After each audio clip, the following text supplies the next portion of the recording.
하나의 말씀 구약성경 전도서 3장 16절입니다.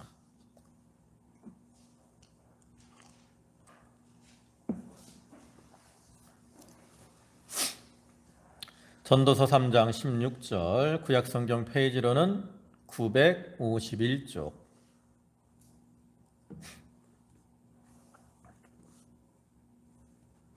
삼 장 16절부터 끝에 22절까지 말씀입니다.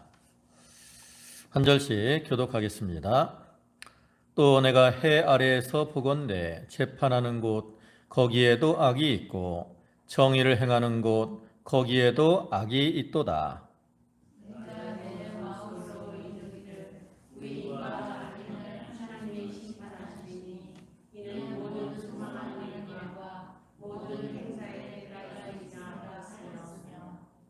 내가 내 마음속으로 이르기를 인생들의 일에 대하여 하나님이 그들을 시험하시리니 그들이 자기가 짐승과 다름이 없는 줄을 깨닫게 하려 하심이라 하였노라.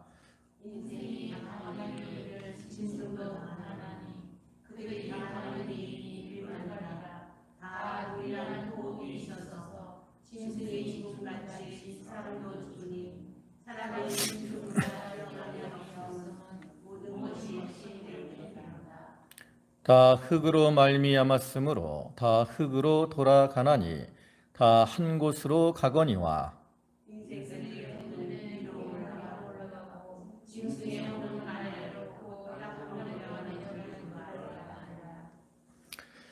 네, 22절은 다 같이 봅니다. 그러므로 나는 사람이 자기 일을 즐거워하는 것보다 더 나은 것이 없음을 보았나니 이는 그것이 그의 몫이기 때문이라. 그의 뒤에 일어날 일이 무엇인지를 보게 하려고 그를 도로 데리고 올 자가 누구이랴. 아멘. 네, 오늘 전도서 3장 16절부터의 말씀을 보셨는데요. 여기 3장 16절부터의 말씀은 그 전도서의 본론 부분에 나오는 4개의 강화 중 두 번째 강화의 첫 부분에 해당하는 것으로서 전도자는 이 두 번째 강화에서 그 해 아래 속한 인생이 필연적으로 겪을 수밖에 없는 허무의 원인을 규명하고 그리고 그러한 허무를 극복할 수 있는 유일한 길을 제시하고 있습니다.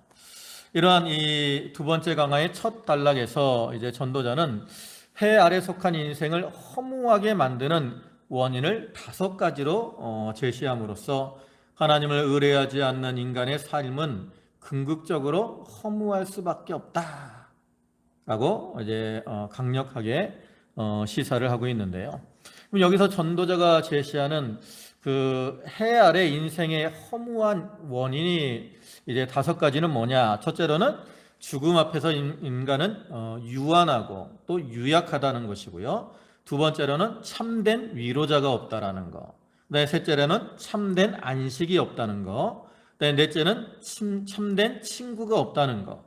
그다음에 다섯째는 인생 가운데서 노력하여 얻은 모든 지위는 불완전하고 덧없다라는 것인데, 그 중에서 이제 오늘 본문 3장 16절부터 22절까지 말씀에서는 첫 번째 원인인 그 죽음 앞에서 인간이 유약하다라는 점에 대해서 이제 말씀을 하고 있습니다.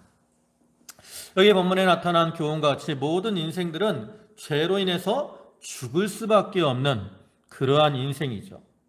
이 죽음의 길은 누구도 피할 수 없는 그러한 길입니다. 그렇기 때문에 모든 인생들은 다 유약한 이러한 인생이고요. 인생은 태어나서 살다가 무엇으로 마치게 돼요?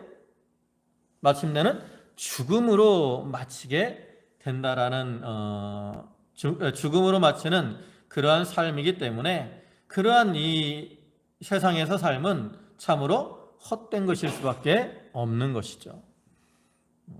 그래서 여기서 근데 이 전도자가 이러한 인생의 어떠한 죽음으로 인한 인생의 허무에 대해서 말하는 것은 뭐 그것으로 인해서 낙심하거나 또 자포자기하거나 이러한 삶을 살도록 하기 위함이 아니라 우리가 이렇게 죽음으로 인해서 참 유한하고 유약하고 허무한 인생인데 그러한 인생을 극복할 수 있는 비결이 있다. 그게 뭐냐? 바로 하나님을 의지하고 하나님을 섬기는 것이다 라는 것을 교훈하기 위해서 인생의 허무에 대해서 말을 하고 있는 거죠. 사실 전도서 내용 전체가 다 그래요.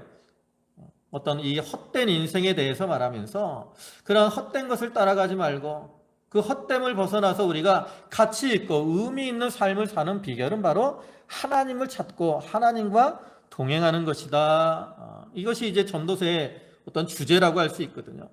그러니까 여기서도 그것을 말하고 있는 거죠. 그래서 우리는 이러한 본문을 통해서 하나님을 떠난 인생의 모든 수고와 노력은 우리 인간들에게 참된 어떤 평안을 주는 것에는 한계가 있다라는 거죠. 그래서 그걸 깨닫고 또 우리는 다 죽을 수밖에 없는 그러한 유약한 인간이다라는 것을 인정하는 가운데 이렇게 유일한 절대자이신 하나님을 바라보고 그분께 소망을 두고 하나님을 의지하고 섬기며 살아가는 그러한 자들이 되도록 해야 되는 겁니다. 이제 본문을 보시면 16절에 또 내가 해 아래에서 보건대 재판하는 곳 거기에도 악이 있고 정의를 행하는 곳 거기에도 악이 있도다. 여기 보면 두 가지 장소가 나오죠. 하나는 재판하는 곳, 또 하나는 정의를 행하는 곳. 이거는 근데 의미가 같은 겁니다. 그냥 중원적으로 두 가지를 이렇게 강조하기 위해서 이렇게 표현하는데 여기 재판하는 곳이나 정의를 행하는 것은 어디를 가리키느냐? 그 인간 사회에서 모든 것을 판단하는 이 재판하는 사법기관을 가리키는 거예요. 그래서 이 세상적으로 이 사법기관은 이 세상에서 일어난 인간 사이의 어떤 갈등, 문제들을 해결하는 최고의 권위를 가지고 최종적으로 판단하는 그러한 기관이죠. 또 사람들은 무슨 문제가 생기면 자기들끼리 해결하다가 안 되면 어디 가요? 경찰서를 가고 거기서 해결이 안 되면 어떻게 해요? 이제 재판을 하잖아요. 또 이런 재판하는 자리, 여기서 이제 옳고 그런 것이 사람들이 판단을 하고 결론을 내게 되는데 전도자는 바로 그러한 재판하는 곳, 또 정의를 행하는 그러한 자리에도 뭐가 있습니까? 악이 있다라는, 부정과 악이 있다라는 것을 지적하고 있는 거죠. 그래서 이러한 이 전도자의 말은 결국 뭡니까? 이 세상에서는 어떤 절대적으로 정의와 선을 세우거나 실현할 만한 그러한 것이 불가능하다라는 거예요. 특별히 하나님을 모르는 이 세상에서는 재판하는 곳이나 또 정의를 행하는 이 사법기관에도 어떤 사람들의 이 어떤 자기들의 생각 또 판단의 기준을 따라 이 재판을 하기도 하고 판단을 내리기도 하거든요. 그런데 그 재판의 결과를 보면 어때요? 그 결과가 항상 옳게만 나타나느냐? 그렇지가 않다라는 거죠. 가끔 무슨 이제 일반적인 재판을 할 때도 분명히 이 사람이 옳고 이 사람이 그렇다는 것이 그러다는 것을 확신할 수 있는데도 재판은 뭐가 우선해요? 여러분, 재판을 할 때는 뭐가 우선이어야 되죠? 증거 우선입니다. 세상 법은 증거 우선이에요. 그래서 내가 아무리 옳은 것 같아도 증거가 없으면 오히려 내가 재판에 지는 그러한 일들이 일어나기도 합니다. 우리 교단도 이제 이 기도 문제로 막 재판을 하고 여러 가지 재판을 했지만 우리는 다 알아요. 우리가 헌금해서 기도원을 사고 뭐 이런 것들을 아는데 그거에 대한 근거 자료들이 별로 남은 게 없다고. 그렇기 때문에 우리가 결국에는 재판에 지고 만 거죠.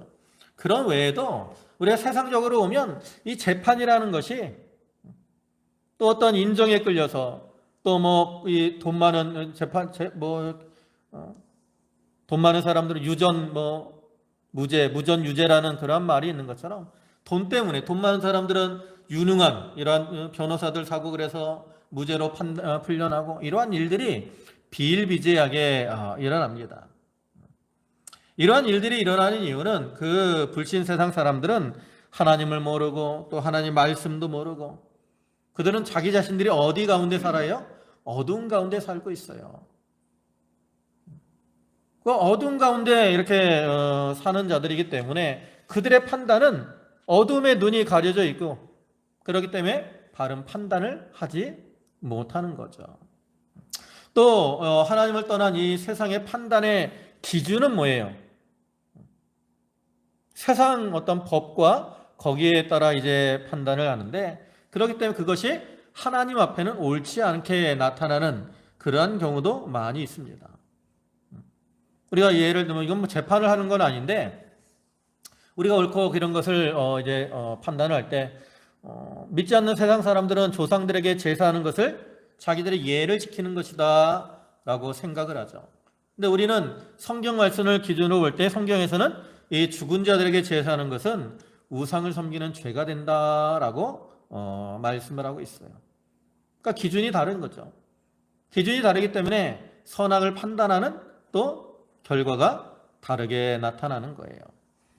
그래서 전도자는 이러한 절망적인 사실을 지적함으로써 이 세상 어떤 법으로 모든 문제를 해결할 수 있다라고 믿으며 거기에서 어떤 평안을 얻고 또 기쁨을 얻으려고 하는 그러한 자들의 어리석음을 밝히고 또 그를 통해서 하나님을 의뢰하며 살아야 될 것을 교훈을 하고 있는 거죠. 그 다음에 17절에는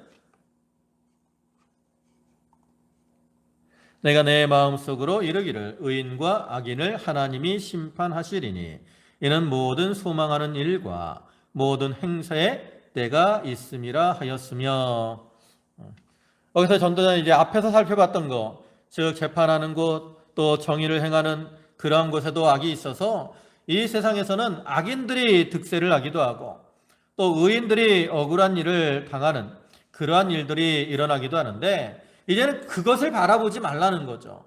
거기서 눈을 돌려서 이 세상 가운데는 이렇게 불의가 성행을 하고 악한 일들이 많이 일어나지만 때가 되면 하나님의 공의로운 심판의 때가 있다라는 거예요. 그래서 우리가 그것을 바라보고 살아갈 때 이 보편적인 죄의 난무라고 하는 그러한 문제를 해결할 수 있다라고 제시하고 있는 거죠. 우리가 이 불의한 세상을 바라보게 되면 낙심하기 쉽습니다. 왜 세상이 이렇게 악할까? 왜 의를 행하는 자들이 이렇게 고난을 당하고 어려움을 당해야 되느냐? 자꾸 세상의 것을 바라보게 되면 그로 인해서 마음이 낙심이 되기도 하고 또 실족을 하기도 쉽습니다. 그러나 전도자는 이제 그거 바라보지 말라는 거죠. 그러면서 뭘 바라보라는 거예요? 내 마음속으로 이르기를, 자기는 이걸 바라본다라는 거예요. 뭐? 의인과 악인을 하나님이 심판하시리니, 의인과 악인을 하나님이 심판하시는 때가 있음을 바라본다라는 거죠.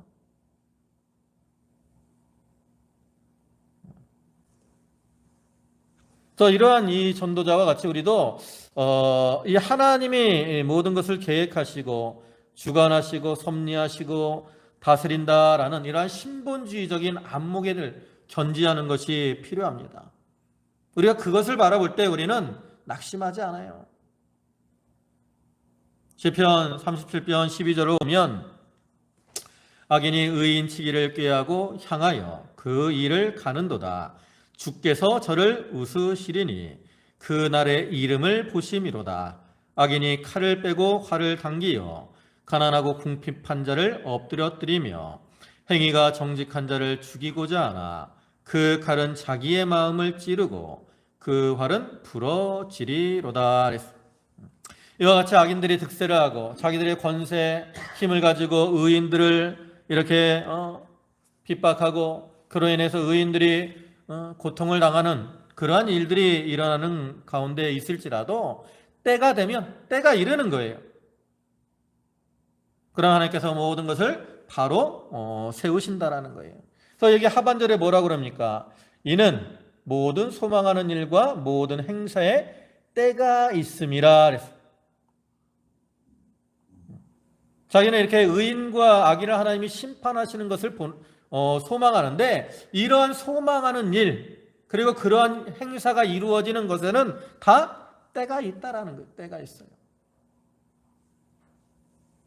그러니까 우리는 당장에 이러한 하나님의 공의가 나타나지 않고 참 악인들이 득세하고 의인들이 고난을 당하는 그러한 일들이 일어날지라도 때가 있다라는 걸 우리가 소망하며 살아야 됩니다. 하나님 때가 되면 인간들이 행하는 모든 그 행위에 대해서 보응을 하시는 거예요. 그래서 악을 행하는 자들은 반드시 심판하시고 징계하시는 것이고, 선을 행하는 자들에게 반드시 상으로 갚아주시는 그러한 때가 있는 겁니다. 그래서 우리가 그러한 소망을 가지고 살 때 우리는 악한 길을 걸어가지 않고 어떤 길을 걸어갈 수 있어요? 악을 떠나서 말씀을 떠나 선한 길을 걸어가는 그러한 삶을 살아가게 되는 거죠. 히브리서 말씀을 보면 사람이 한 번 죽는 것은 정한 것이요 그 후에는 심판이 있으리라 그랬어요. 우리가 죽으면 다 하나님 앞에 가서 심판을 받게 됩니다. 그래서 이 선한 일을 행하는 자들은 상을 받는 그러한 재판을 받는 것이고, 또 악한 일을 행한 자들은 불못에 떨어지는 그러한 심판을 당하게 되는 거죠. 비록 이 땅에서는 억울한 일을 당했을지라도, 사람들은 몰라줄지라도 하나님 앞에서는 하나님이 그것을 다 알아주시고 갚아주시는, 그래서 그것을 소망하며 살아야 되는 거죠.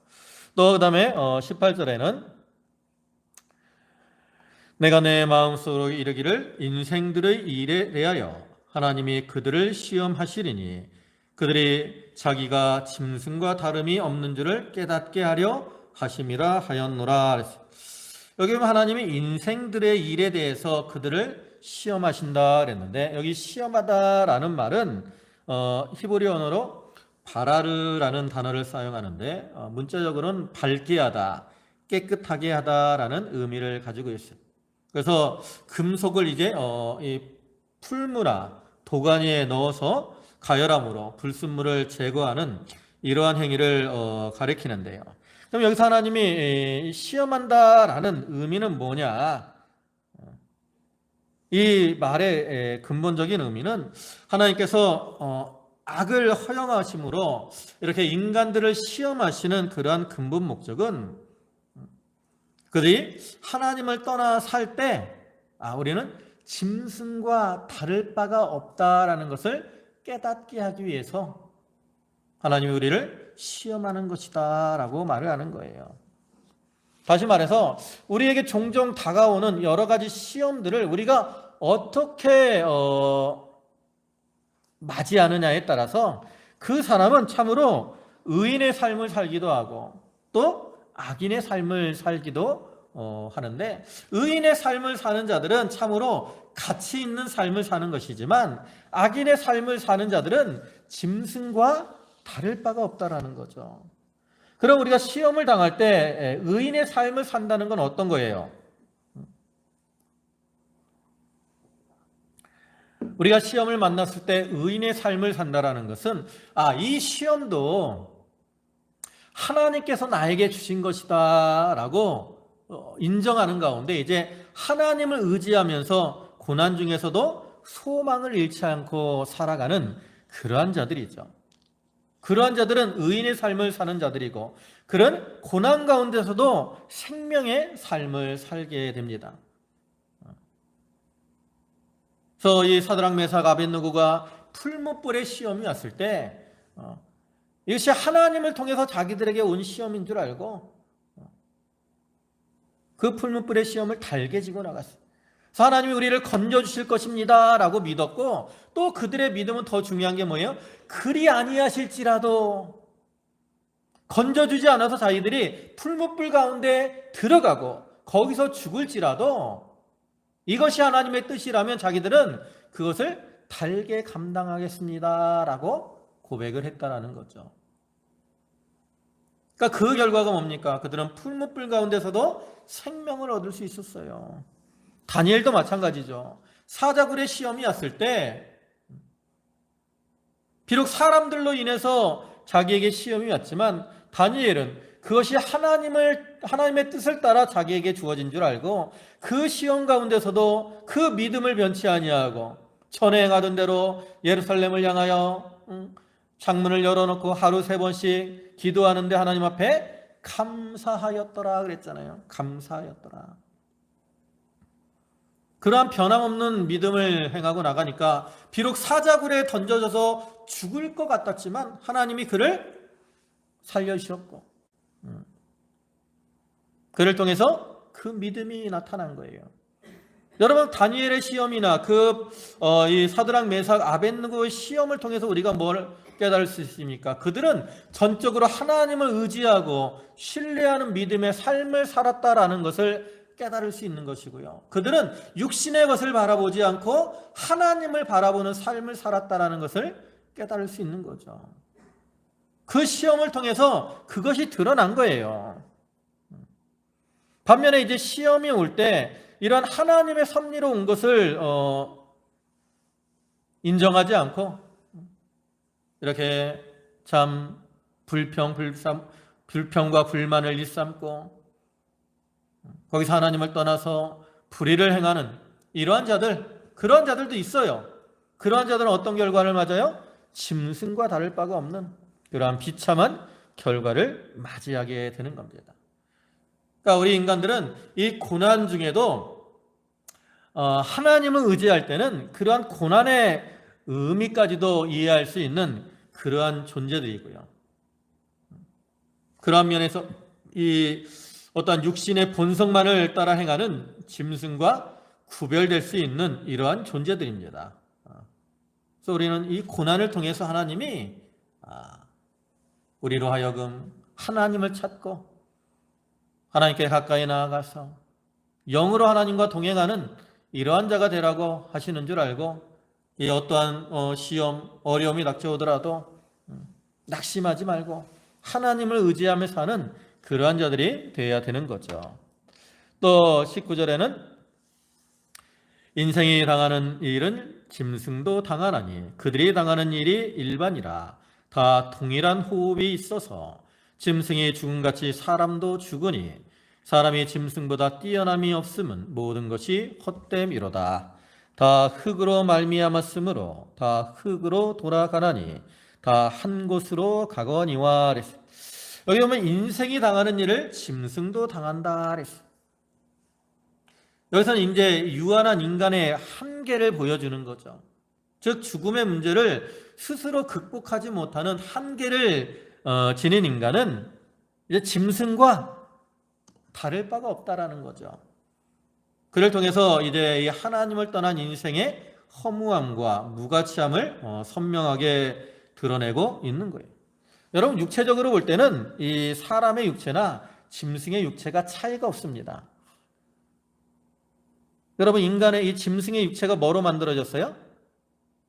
흙으로 만들어졌습니다. 그리고 인간의 육체는 뭐로 만들어졌어요? 하나님이 창조하실 때 흙으로 만들어졌어요. 그래서 짐승의 주체도 죽으면 뭐로 돌아가요? 흙으로 돌아갑니다. 인간의 육체도 죽으면 뭐로 돌아가요? 흙으로 돌아가는 거예요. 그래서 이러한 면에서 볼 때 사람이 이러한 육신을 따라 살게 되면 그의 삶은 짐승과 다를 바가 없는 어리석은 삶이라는 거죠. 그래서 하나님은 앞에 아까 18절에서 살펴본 것처럼 사람으로 하여금 그 속에 있는 영으로 살게 하시려고 우리에게 여러 가지 시험들을 주십니다. 그래서 우리는 이러한 여러 가지 시험들을 당하는 동안에 이러한 자기의 이 육체 또 헛된 세상의 것 이런 것들을 부인하고 하나님을 사모하며 또 영혼의 것을 사모하는 가운데 이제 영으로 살아가야 되고요. 그렇게 영으로 살 때 그것이 짐승보다 억만 배 이상 나은 것을 깨닫게 되는 거죠. 그 다음에 또 동일한 호흡에 있어서 짐승이 사람과 똑같다 그랬어요. 여기 동일한 호흡은 이제 육신의 어떤 생명을 가리키는 겁니다. 그러니까 육신의 생명만 볼 때도 사람이나 짐승이 다를 바가 없이 동일한 거예요. 사람도 이 땅에 이제 생명을 가지고 태어나서 먹고 뭐 이렇게 살다가 시간이 되면 어떻게 돼요? 호흡이 끊어져서 생명이 끝나게 되고 흙으로 돌아가죠. 짐승도 마찬가지예요. 이 세상에 이제 몸을 가지고 태어나서 먹고 뭐 이렇게 살다가 시간이 되면 죽고 흙으로 돌아가는 겁니다. 그러니까 이런 육신의 생명을 볼 때도 사람이나 짐승은 별다른 차이가 없어요. 이와 같이 이런 자기를 제한하는 이 생명의 법칙 앞에는 이 인간은 사람이나 짐승이나 다를 바가 없이 참 그것을 저항할 수 없는 연약한 존재라는 것을 여기서 말씀하고 있는데, 이러한 연약한 육신 이것을 바라보고 또 그것을 의지하지 말고 이제 영의 눈으로 신령한 것을 바라보고 하나님을 바라보고 거기에 소망을 두고 살아가라는 거죠. 여러분, 이 인간과 짐승의 가장 큰 차이가 뭐라 그랬죠? 저번에도 한번 말씀을 드렸는데, 인간과 짐승의 가장 큰 차이는 바로 영혼이 있느냐 없느냐의 차이죠. 또 짐승에게는 영혼이 없습니다. 반면에 사람에게는 이제 하나님의 형상대로 창조된 영혼이 있어요. 그래서 우리가 그러한 이 영혼, 하나님의 형상대로 창조된 이 영의 인도를 따라서 영적으로 하나님과 교통하는 이러한 삶을 살 때 우리 인간들은 가치 있는 삶을 살아갈 수 있는 것이고요. 반면에 영의 인도를 버리고 육신을 따라 사는 것은 짐승과 똑같은 그러한 삶을 살게 되는 것이 되고 마는 겁니다. 그 다음 21절에는 인생들의 혼은 위로 올라가고 짐승의 혼은 아래 곧 땅으로 내려가는 줄을 누가 알랴. 여기서 이제 인간의 혼과 짐승의 혼이 나오는데, 이렇기 때문에 이제 뭐 짐승이 이제 영혼이 있는 것처럼 오해를 하기도 합니다. 그러나 여기서 혼이라는 말은 히브리어로 루하후라는 단어를 쓰는데, 이거는 이제 숨, 호흡, 뭐 바람, 또 영, 목숨 이런 것들을 의미하기도 하는데, 여기서는 목숨, 생명을 가리키는 것으로 보는 거죠. 그래서 이 육신의 이 생명은 사람이나 짐승이나 죽을 때 그 육신을 떠나게 돼요. 근데 죽을 때 짐승의 혼이 아래로 내려간다는 것은 그 목숨이 끊어져서 없어져 버리는 것을 의미하는 겁니다. 반면에 사람의 혼이 위로 올라간다는 것은 이제 사후 이 인생의 영혼은 그 전능하신 하나님 소관하에 들어가게 되는 것을 의미하는 거죠. 그래서 사람의 생명은 이제 영혼과 함께 하나님 앞에 올라가서 하나님 앞에 판단을 받게 되는 거예요. 그 하나님을 믿고 예수 그리스도를 믿은 자들은 천국으로 가는 것이고, 하나님을 믿지 않고 예수 그리스도를 믿지 않은 자들은 어디로 가요? 지옥에 가는 겁니다. 그리고 짐승의 그 목숨은 죽을 때 없어지는 것이고 그 시체는 이제 땅에 묻히게 되는 거죠. 전도자는 이러한 구절을 통해서 이제 짐승과 사람의 어떤 사후에 각각 다른 길을 걷게 되는 것을 밝히고 있는데, 여기서 이렇게 밝히는 이유는 뭐 인간이 짐승보다 우월하다라는 이러한 것을 나타내기 위함이라기보다는요, 육체적으로는 인간도 짐승과 동일하게 죽음을 맞이할 수밖에 없는 그러한 유한한 존재임을 밝히는 것이죠. 그래서 이렇게 유한한 인간이기 때문에 이 유한한 세상의 것, 유한한 육신의 것, 거기에 소망을 두지 말고 하나님께 소망을 두고 살아가야 된다라고 그것을 강조하는 거예요. 그 다음에 마지막으로 22절에 그러므로 나는 사람이 자기 일에 즐거워하는 것보다 더 나은 것이 없음을 보았나니 이는 그것이 그의 몫이기 때문이라. 그의 뒤에 일어날 일이 무엇인지를 보게 하려고 그를 도로 데리고 올 자가 누구이랴. 그럼 우리 인간들이 이제 다 죽음으로 끝나게 되는데, 이 땅에서는 우리가 어떠한 삶을 살아야 되느냐. 여기 그러므로 나는 그랬어. 이걸 옛날 개역 성경에서는 내 소견에는 그랬다고.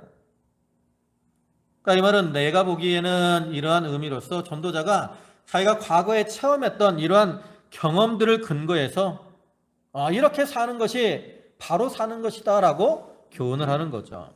그럼 어떻게 사는 것이 바르게 사는 것이냐? 사람이 자기 일에 즐거워하는 것보다 더 나은 것이 없음을 보았나니 이는 그것이 그의 몫이기 때문이다 라고 한 것처럼 자기 일에 즐거워하면서 살아야 된다라는 거예요. 자기 일에. 그러니까 이 말은 그냥 어떤 그 육신의 생각을 가지고 그냥 자기 일에 열심히 살아가는 거, 이걸 가리키는 것이 아니라 나에게 주어진 이 일들이 다 하나님의 뜻을 따라서 나에게 주어진 것이다 라는 것을 인정하는 가운데, 그 하나님의 뜻에 순종하는 그러한 마음으로 자기에게 주어진 일에 즐거워하며 그것에 열심을 다하는 이러한 생활을 하는 것, 이것이 참으로 복된 삶이다라는 거예요. 여러분, 직업에는 귀천이 없다라는 말이 있어요. 근데 요즘 사람들은 특히 요즘 젊은이들은, 우리 옛날 어른들은 뭐 먹고 살기 바빴기 때문에 뭐 일이 지저분하든 더럽든 그거 신경 쓰지 않고 참 죽을 똥 살 똥 열심히 일을 하며 살았다고. 그래서 이제 우리나라가 이 정도 발전을 됐고, 또 이제 뭐 이게 우리가 경제적으로 이렇게 풍요를 누리며 살아가는데, 요즘 사람들은 안 그래요. 요즘 젊은이들은 좀 뭐 3D 업종, 위험하고 더럽고 힘든 이러한 일들은 안 하려 그런다고. 특히 우리나라는 이 어떤 기술에 대한, 옛날 이 조선시대 유교 사상이 어떤 그 직업에 대한 천대 의식이 많아요. 그 후에 이제 조선 말기에 뭐 실학이 일어나기도 했지만, 그래서 옛날에는 그 선비들, 뭐 유교 이런 사람들은 다 그냥 자기들 일 안 하고 종들 시키고, 어떤 뭐 이렇게 뭐 도축업자나 가죽 만드는 사람이나 기술 이런 사람들을 천시했다고. 그런 이 풍조가 지금도 남아 있어요. 그 요즘 학생들이 이제 뭐 다 웬만하면 다 대학을 보내려고 그러잖아요, 부모들이. 우리나라는 이제 다 대학을 많이 보내는데, 그러니까 이 학생들이 이제 대학을 졸업하니까 내가 대학을 나왔는데 그래갖고 아무런 일이나 잘 안 하려고 그런다. 그래가지고 뭐 요즘은 뭐 대학 졸업하고 나서도 뭐 캥거루족이 뭔지 아세요? 캥거루는 엄마가 이 애기들을 이 엄마 배에다 이렇게 하고 키우잖아요. 그것처럼 부모 품속에서 사는 거야. 일은 안 하고 부모 재산으로 먹고 사는 사람들. 이게 다 캥거루족이라고. 그런 사람들이 많아요. 또 요즘은 뭐 이 실업급여나 이런 이 복지 혜택이 많기 때문에 그거 조금 일하다가 힘들면 그만두고 실업급여 받고 이런 사람들도 많아요. 그러나 이 노동은 하나님 앞에 신성한 겁니다. 하나님께서도 아담과 하와가 범죄한 이후에 그들에게 이제 수고하고 땀을 흘려야 너희가 먹고 살 것이다 그랬는데, 이거는 그들에 대한 징계인 동시에 또한 그들의 반드시 이 땅에서 우리가 부지런히 열심히 일하며 살아야 될 것을 교훈하는 거죠. 그래서 우리는 내가 무슨 일을 하든지 그 일이 참 귀한 줄 알아야 됩니다. 특별히 하나님께서 그 일을 나에게 맡기시고 그 일을 통해서 하나님의 뜻을 이루어 나가라고 하신 것인 줄을 우리가 믿어야 돼요. 그래서 이 서양에는 그런 어떤 기술에 대한 좀 우대하는 면이 있어요. 그래서 옛날 조상들의 이름 중에 그 성들이 그 조상의 이 직업을 이렇게 나타내는 일들이 있잖아요. 그래서 우드라는 이런 직업들은, 이 성을 가진 사람들은 주로 옛날 조상들이 이런 이 나무 베는 벌목업자 이런 사람들이 많고요. 그다음에 스미스가 뭐냐면 갑자기 생각이 안 나지? 대장장이를 가리킨다. 그러니까 옛날에 조상들이 대장장이 하던 분들이 자기들의 직업을 그 이름에 이렇게 집어넣었다고. 그래서 거기는 이 기술에 대해서 인정하는 것이 많은데 우리나라는 좀 그런 면이 좀 약하긴 하죠. 그래서 아무튼 우리는 어떠한 일을 하든지 그 일이 하나님께서 나에게 맡기신 줄 알고 그 일에 열심을 다하면 그것이 자기에게 기쁨이 되고 즐거움이 되고 그를 통해서 복된 삶을 살아갈 수 있다는 거예요. 특별히 믿는 일에 있어서 더욱 그러합니다. 우리가 교회에서 하나님을 섬기며 봉사하는 일에 있어서 어떠한 자리에 있든지 그것이 좀 남들이 인정해 주는 일도 있고 또 어떨 때는 좀 힘들고 어려운 그러한 일들도 있는데 그것을 하나님이 나에게 맡기신 줄 알고 그것을 잘 감당하게 나가면 그를 통해서 하나님의 교회가 바로 서게 되고 또 하나님의 구원 운동이 잘 이루어지게 돼요. 그러면 하나님은 그렇게 수고한 자들에게는 반드시 함께 하시고 또 그들에게 영으로 사는 기쁨을 채워주신다는 거죠. 우리가 열심히 일을 해야 되는 이유에 대해서 맨 끝에 뭐라고 합니까? 그에 뒤에 일어날 일이 무엇인지를 보게 하려고 그를 도려 데리고 올 자가 누구이랴 그랬어요. 이 말은 사람은 이 세상을 떠나면 다시 돌아올 수 없고 그 다음에 자기가 이 땅에서 행한 일에 대해서 확인할 수 없다라는 거예요. 이 말은 결국 우리가 이 땅에 사는 동안에 최선을 다하고 자기 할 일을 감당해 나가야 된다라는 거죠. 그래서 히브리서 3장 13절을 보면 오직 오늘이라 일컫는 동안에 매일 피차 권면하며 너희 중에 누구든지 죄의 유혹으로 강팍해 됨을 면하라 그랬어요. 여기 보면 오직 오늘이라 일컫는 동안에 오늘이라 일컫는 동안은 언제예요? 현재를 가리키는 거죠. 현재. 그러니까 내가 사는 현재 이 시간, 오늘 이 시간 동안 하나님 앞에 믿는 일을 바로에 나가야 된다라는 거예요. 그래서 이렇게 본문에서 말하는 것처럼 우리 인간들은 이 죽음의 문제에 있어서는 참 육신적으로는 짐승들과 다를 바가 없어요. 그러나 우리는 하나님이 영혼을 주셨고 그 영혼을 통해서 우리가 영생을 누리며 또 하나님을 소망하며 살아가도록 해 주셨습니다. 그러니까 우리가 이러한 한계 있는 헛된 이 육신의 것을 바라보지 말고 신령한 것, 또 영원한 것 여기에 소망을 두고 늘 하나님과 동행하며 또 하나님의 뜻을 이루어드리는 그러한 성도들이 다 되도록 해야 되겠습니다. 기도하시겠습니다. 전능하시고 만유의 주가 되시며 우리의 생사복을 정하시는 주님, 우리가 육체를 볼 때는 다 이 땅에 태어나서 살다가 때가 되면 죽을 수밖에 없는 그러한 유한한 자들이고 짐승과 다를 바가 없는 그러한 자들입니다. 아버지 하나님, 그러나 하나님께서 우리로 육신을 따라 살지 아니하고 이제 영혼을 따라 하나님을 찾고 하나님과 동행하게 하려고 우리에게 시험을 주신다 하였사오니 아버지 하나님, 저희가 저희 앞에 닥쳐오는 여러 가지 시험들을 통해서 그것을 주관하시고 섭리하시고 또 인도하시는 하나님의 주권과 섭리를 깨닫고 이제 하나님을 찾고 하나님께 가까이 나아가서 하나님과 동행하는 삶을 사는 저희들이 다 되게 하여 주시옵소서. 참으로 이 세상은 불의가 만연하고 악한 일들이 많이 일어나는 가운데 있습니다. 아버지 하나님, 그러나 또 때가 되면 하나님께서 모든 것에 대해서 공의로 심판하신다고 하셨사오니 저희가 하나님 앞에 설 때에 부끄러움이 없는 모습으로 서도록 육신을 따라 살지 아니하게 하시고 영혼을 따라 하나님 앞에 선을 행하며 살아가는 믿음의 권속들이 되게 하여 주시옵소서. 아버지 하나님, 날씨가 많이 추워졌습니다.